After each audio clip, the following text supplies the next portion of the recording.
what's the maximum that a person could, like, how much marijuana? Like, you're talking about building this building, right? This grow house. A legal grow? Legal grow. Well, we're allowed to do 22,000 square feet. In my place, we're estimating that we'll be growing anywhere from 1,200 pounds to about 2,100 pounds. Right. Every 2 months, 2.5 months. Right. But if you load all that onto a private jet and fly it somewhere and dump it all off at a profit, then you're in go to violation. prison. You're in violation of the law. You're in violation. Correct. So people have to realize that it's not just a free-for-all. No. You got to pay taxes. Let's not forget the tax rate on marijuana has to be tested. Has to be tested. Yep. So it's still regulations. Right. Because I remember, when I first moved to California, when I moved back to California, this was like around 2013. 2013? Yeah.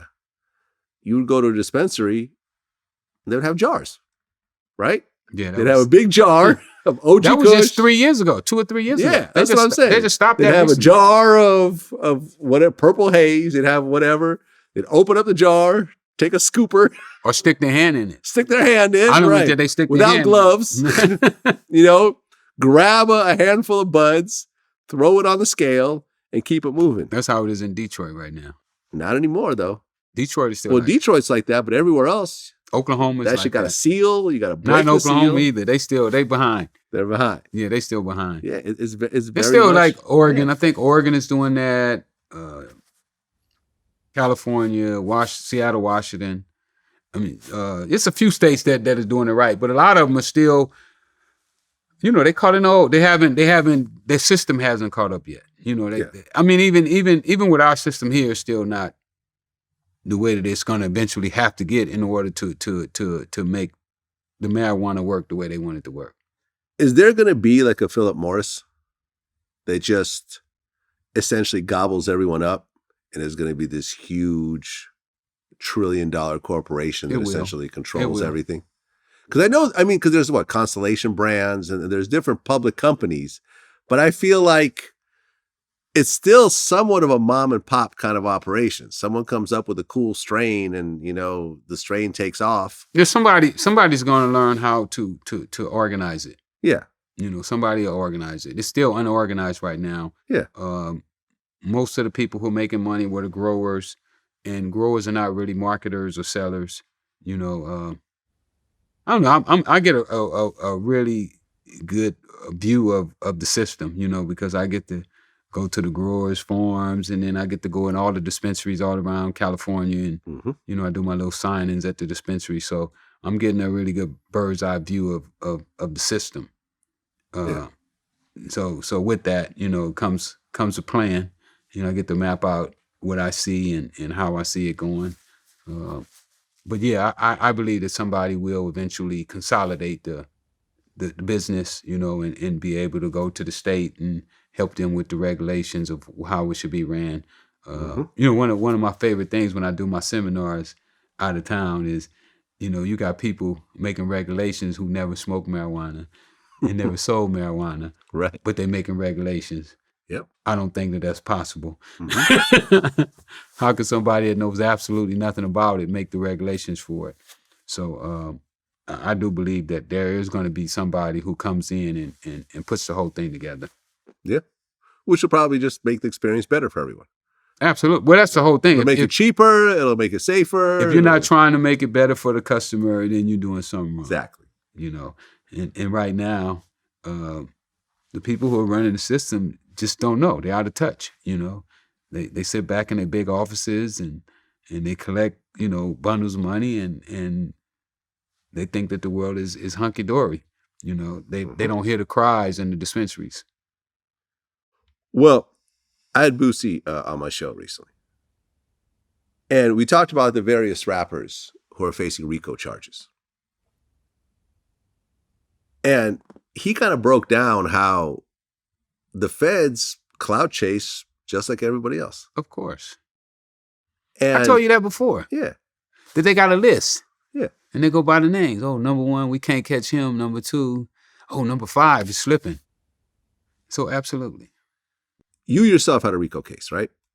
I did in LA. They dropped it though. Okay. So you never got convicted of RICO? No. Okay. So you yourself have never been convicted of a RICO, but you faced RICO. Yeah, I got indicted for RICO. Is that the scariest thing that you could face in the legal system? Not necessarily. 851 is just as bad. That's Continuous continuous criminal enterprise, enterprise. CCE, right? But it's up there. Yeah, I mean, RICO, they CCE. both carry a life sentence. So what's the difference? What's the difference, right? You don't care what the number is. And we went through some of these cases. Me and Boosie, we're talking about this, and it's like he calls it rapper RICO, where the feds know damn well this rapper is not the head of is not a kingpin of some criminal enterprise. This is a rapper. When you running a criminal organization, you can't be on go whenever. That's not a RICO.